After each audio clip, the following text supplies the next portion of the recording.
libertad con medidas sustitutivas. Terceros todavía está detenido, el general Terceros, Gonzalo Terceros, quien era el excomandante de la Fuerza Aérea Boliviana, Gonzalo Terceros. Estamos con el doctor, el abogado Eusebio Vera, para que nos vaya contando un poco qué está pasando con estas ex autoridades castrenses. Hay una orden de declaración hoy día, se les ha complicado. ¿Qué es lo que está pasando? Doctor Eusebio Vera, muy buenas tardes, bienvenido a Encontrados, un gusto tenerlo acá. No, el gusto es mío y gracias por la invitación. ¿Qué pasa con sus defendidos? ¿Qué pasa con Terceros y con Jarjuri? Bueno, en el transcurso de hoy he sido noticiado por la familia de General Terceros y la familia del almirante Palmiro Jarjuri de que han recibido una notificación, una citación a efectos de que amplíen sus declaraciones por el delito de encubrimiento dentro del caso Golpe 1. ¿Encubrimiento? Sí, así pero no estaban acusados por terrorismo también. Así señala la citación. Veremos en las próximas horas la ampliación de esta investigación por ese ilícito. Quiero ver si ha sido por una denuncia, ya sea del Ministerio de Gobierno o alguna entidad estatal. No tengo conocimiento todavía de la denuncia, pero sí de la ampliación por ese ilícito penal, ¿no? Y es efectivamente dentro del caso denominado falsamente Golpe 1, terrorismo, ¿no? Que inicialmente estaba siendo investigados. ¿Qué se les ha encontrado para que estos dos militares se hayan declarado, hayan recibido una pena de 3 años de cárcel? Efectivamente eso fue en el caso Golpe 2. El 22, ¿no? El 19 de febrero de 2022. Así es, el año 2022 concluyó ese proceso denominado Golpe 2. Efectivamente, pues eso ya concluyó, pero esta nueva citación es por el caso Golpe 1, terrorismo. Estimo yo, de acuerdo a la defensa técnica que asumimos, que no han encontrado más bien elementos, y para que la población me entienda, pruebas que vinculen con esos hechos en contra de mis defendidos. Hablo de Jarjuri y de Terceros. Es por eso que están buscando nuevos ilícitos penales para que todos le encuentren algo. No se cae, pero este tema del golpe, ante tantas evidencias, tantos parlamentarios que han dicho que escapó, que hubo vacío de poder, que vamos a decir la verdad, ¿cuánto está gastando el Estado en enjuiciar a estas personas? Mucho dinero. Primero está activando a todo el aparato, digamos, toda la administración de justicia. Pero no solamente lo que se denomina la administración de justicia, sino también a los abogados del Ministerio de Gobierno, que cuando van a las audiencias, que aproximadamente son dos o tres, lo mismo pasa con la Procuraduría, digamos, ¿no? Y otras entidades estatales, por ejemplo, el Senado Nacional, en el caso Golpe 2, estaban 3, 4 abogados, son varios abogados. ¿Y se cobra bien o se paga bien por este tipo de abogados? Bueno, el Estado... ¿Cuál es el arancel? ¿Cómo se paga a un abogado, digamos? Entiendo que hay una normativa que no puede, el Estado no puede contratar abogados externos. ¿No? Asume los abogados trabajadores. Los mismos trabajadores, servidores públicos en este caso. Pero un abogado cuánto gana, digamos, ¿no? En el ejercicio de sus funciones como servidor público. Hay que preguntarse cuántos van destinados. Pero no solamente. Pero además se destina solamente este tema, ¿no hay otros temas más? El traslado de jueces, de funcionarios policiales para que realicen, por ejemplo, este tipo de actuados investigativos, como es citar, notificar. Mis defendidos se encuentran en la ciudad de Santa Cruz, por ejemplo, ¿no? Uno está con detención domiciliaria, en el caso del almirante Jarjuri, y otro, el general Terceros, continúa detenido en Palmasola por el caso Gases Argentinas, y ahí tienen que desplegar un número significativo de investigadores. También en este caso tienen 6 investigadores. Es una comisión en realidad, es una comisión de 6 investigadores, y también en el caso de los fiscales también es una comisión de 3 fiscales. ¿Por qué es el objetivo estos dos generales? ¿Ellos son los objetivos o hay otro objetivo detrás de estas personalidades? Obviamente las investigaciones se han tornado complejas de acuerdo a la teoría que persigue el Ministerio Público, pero es porque ellos mismos lo realizan de esa forma, porque es una investigación que ha sucedido, son sucesos y hechos que han sucedido en esta ciudad de La Paz. En el caso de los generales vamos a hablar del marco de las investigaciones dentro de las Fuerzas Armadas, ¿sí? La calle 9 de Obrajes, ¿no? El comando en jefe de las Fuerzas Armadas, ahí han estado.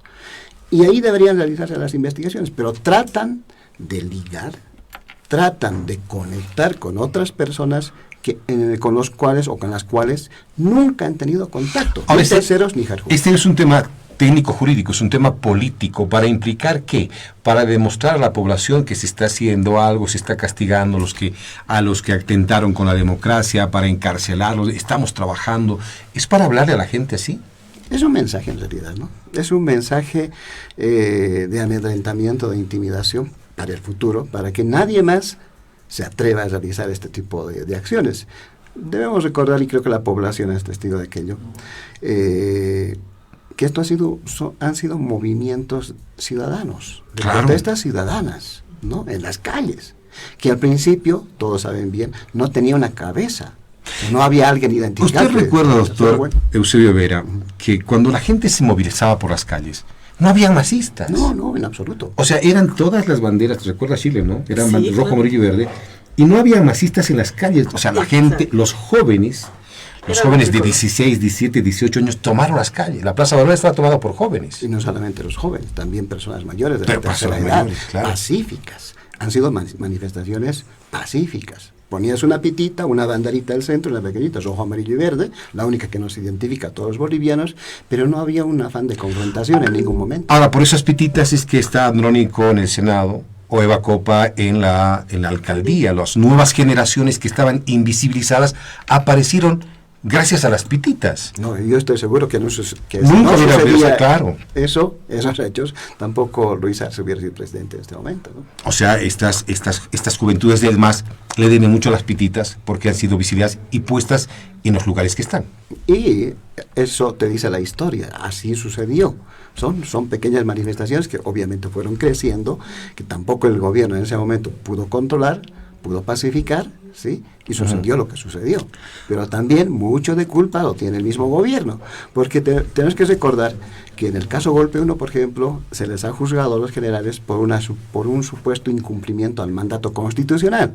Sí, efectivamente el artículo 244 de la Constitución establece de esa manera, pero el artículo 246 de esta misma Constitución establece que la autoridad que está por encima de todas las Fuerzas Armadas, el capitán general de las Fuerzas Armadas, de Bolivia, es el presidente del Estado. O sea, dependen las Fuerzas Armadas del capitán general, del presidente de Bolivia. Si no hay ninguna orden, si no hay ninguna instrucción de que las Fuerzas Armadas salgan a mantener solamente la paz social, si no hay ninguna orden, las Fuerzas Armadas no tienen por qué salir. No hubo nunca esa orden. Consecuentemente, ese mandato constitucional no tiene las Fuerzas Armadas. ¿Quién lo tiene? El presidente de la República, Evo Morales. Si nunca dio una orden, las Fuerzas Armadas nunca pueden salir a las calles. ¿Sí? Así de clarito. Ahora, si no hubo el presidente, si no da el presidente esa orden, la autoridad por debajo del señor presidente está el ministro de Defensa, ¿sí? Un ministro de Estado, en ese entonces es el señor Javier Zabaleta, tampoco dio ninguna orden. Entonces, ¿cómo se va a movilizar las Fuerzas Armadas si no hay ninguna orden? Hay una cadena de mando. Hay una cadena de mando. Ahora, el primer mandato es el presidente y luego vienen... Ahí está, el primer mandato, el mandato constitucional, tiene que dar el presidente, en su calidad de capitán general de las Fuerzas Armadas. Si no hay ninguna orden, las Fuerzas Armadas no se movilizan. ¿Por qué? Porque las Fuerzas Armadas no son autónomas, dependen del presidente. No son autónomas y tampoco pueden hacer movilizaciones de carácter unilateral, ni decisiones de carácter unilateral. No pueden. Doctor Vera, ¿hasta cuándo va a continuar esta forma de hostigamiento judicial a la gente como estos generales? ¿Va a ser hasta que el MAS termine deshaciéndose, hasta que la justicia cambie, o vamos a tener que esperar las calendas griegas para que eso ocurra? Bueno, la Administración de Justicia, todos los bolivianos son testigos de que estamos en una crisis institucional terrible, pero producto de las acciones del órgano ejecutivo, ¿no? Eso en primer lugar. Segundo, mientras no haya un cambio estructural dentro de lo que significa el órgano judicial, la Administración de Justicia en general, las situaciones como estas van a continuar. ¿Por qué?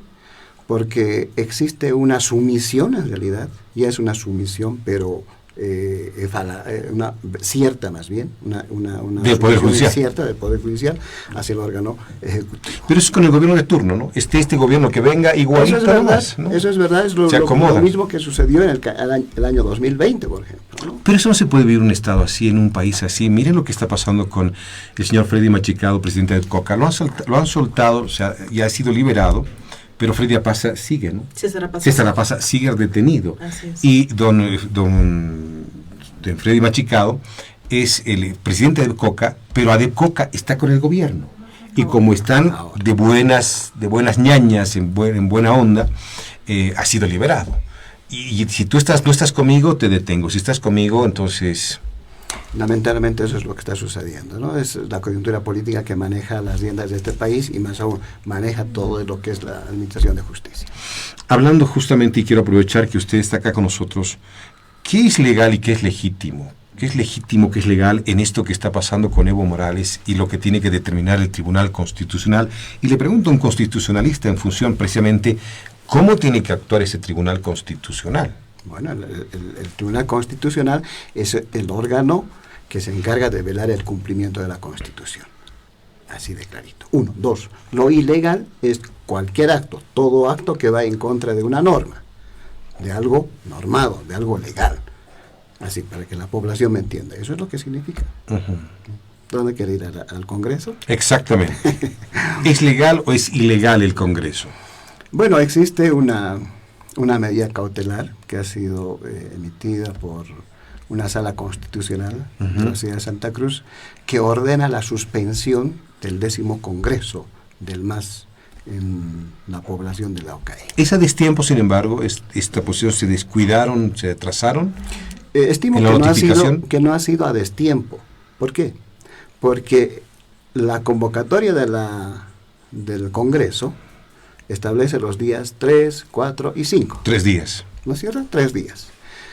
Esa convocatoria ha sido remitida al Tribunal Supremo Electoral para que sea aprobada, para que vayan inclusive veedores a este Congreso, a este magno acto, y tiene que ser el ente que supervisa, vigila, fiscaliza estos actos, es el Tribunal Supremo Electoral.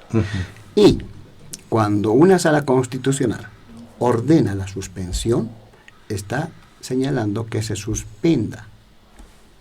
No vale entonces. Como medida cautelar establece lo siguiente, que se suspenda hasta el momento que se ha desarrollado ese Congreso, se suspende ¿para qué? Para velar que sus conclusiones no vulneren derechos y garantías, ¿sí? Y dice, se debe suspender porque sus conclusiones pueden vulnerar derechos y garantías de los que están reclamando su presencia. Están reclamando su presencia porque dicen que es discriminatoria esa convocatoria al Congreso.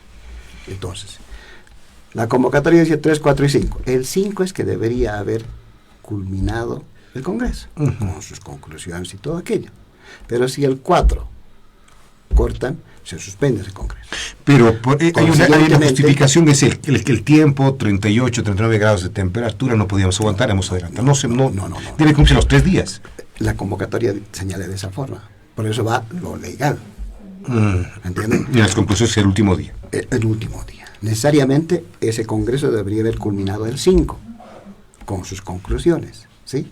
Culminado el 5 con sus conclusiones. Pero hay una paralización.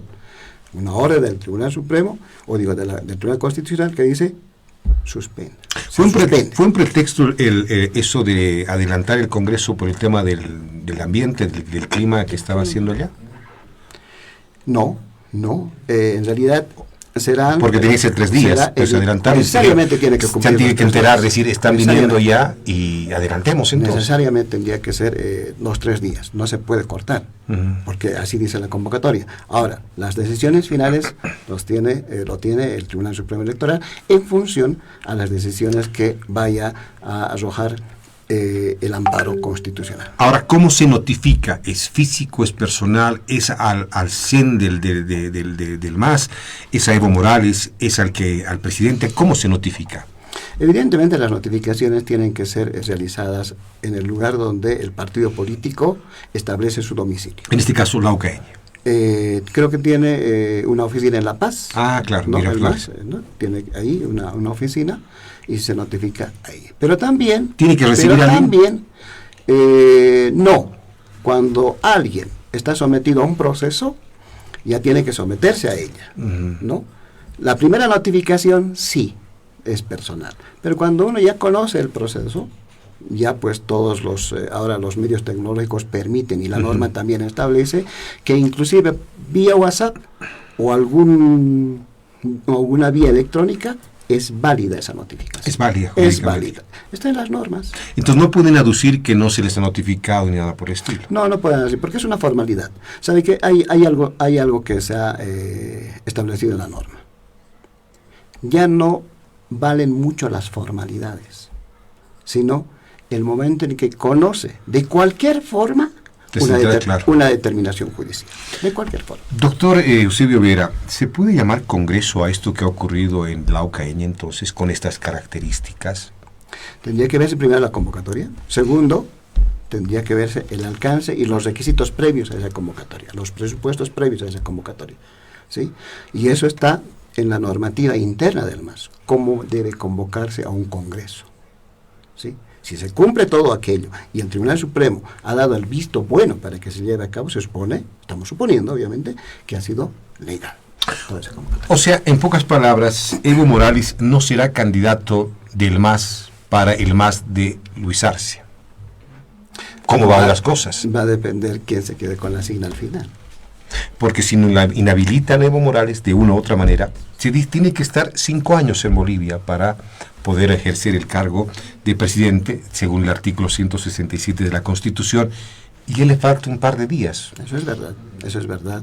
Los días de ausencia que estuvo en calidad de asilado. Entonces, eso va a impedir que sea candidato. Es uno de los factores que puede impedir.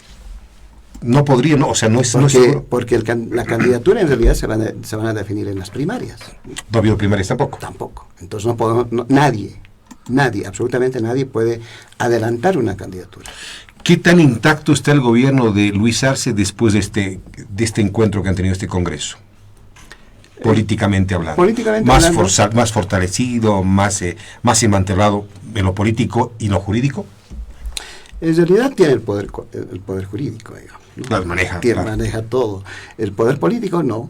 Claro, está en funciones de un poder político actualmente, pero también va a depender en función a qué responde esta gobernatura, ¿sí? Están con el MAS. Ahora, bueno, hay 2 alas supuestamente, ¿no? Lo hemos dividido así como el ala evista del MAS y el ala arcista del MAS, ¿no? Entonces dependerá en las próximas horas, los próximos días, lo que vaya a suceder, porque es innegable que el MAS, como partido político, como sigla política, obviamente que tiene su fuerza electoral, ¿no? En el campo. Claro, por supuesto. Eso es innegable. Es por ello la pelea por esta sigla para las próximas elecciones. Eso es innegable. Bueno, vamos a estar pendientes en todo caso. Lo cierto es de que esto se pone cada vez más intenso y lo cierto es que ya lo dijo Evo Morales, ¿no? Quieren proscribirme, no quieren que sea candidato para nada, y creo que tiene razón. A eso va apuntando muchos de los masistas que antes lo admiraban a Evo Morales, pero ahora no quieren ni saber de la forma autoritaria con la que ha actuado. Este es Evo Morales y este es el panorama que nos pintaba el doctor Eusebio Vera, abogado de los militares terceros y Harjuri. Doctor Eusebio Vera, le agradezco muchísimo su tiempo, su mirada tan importante, profesional, como abogado constitucionalista, de lo que podría pasar con este tema. Había la duda, ¿no? Y todavía yo tenía la duda, decía, ¿es legal, por ejemplo, Evo Morales? Porque según el artículo 168, que fue el referéndum del 21 de febrero, decía, quiero saber si me quieren o no me quieren. Y en el artículo dice, de manera continua 2 veces. Correcto, hubo un corte. Hay un corte, y ahora podría volver, desde mi lectura poco conocedora de lo jurídico, pero podría volver habiendo ese corte. Habiendo ese corte, sí. Pero también hay otras condiciones, hay otras características y requisitos que el Tribunal Supremo Electoral prevé para las contiendas electorales. Como por ejemplo estar 5 años en Bolivia. De manera continua. De manera continua. Le falta un par de días y Evo Morales podía ser observado. Está probando su propia medicina. Sí, porque yo estoy recordando algunos candidatos que han sido inhabilitados por esa misma causa, ¿no? No haber estado en el país. Cosío, ¿no? El de Tarija. Por ejemplo, sí, el señor Cosío de Tarija. Bueno, pero... Entonces, hay argumentos seguramente que van a buscar los arcistas en este caso, o cualquier otro grupo de poder que esté interesado en habilitar definitivamente a don Evo Morales. ¿Quién tiene el poder?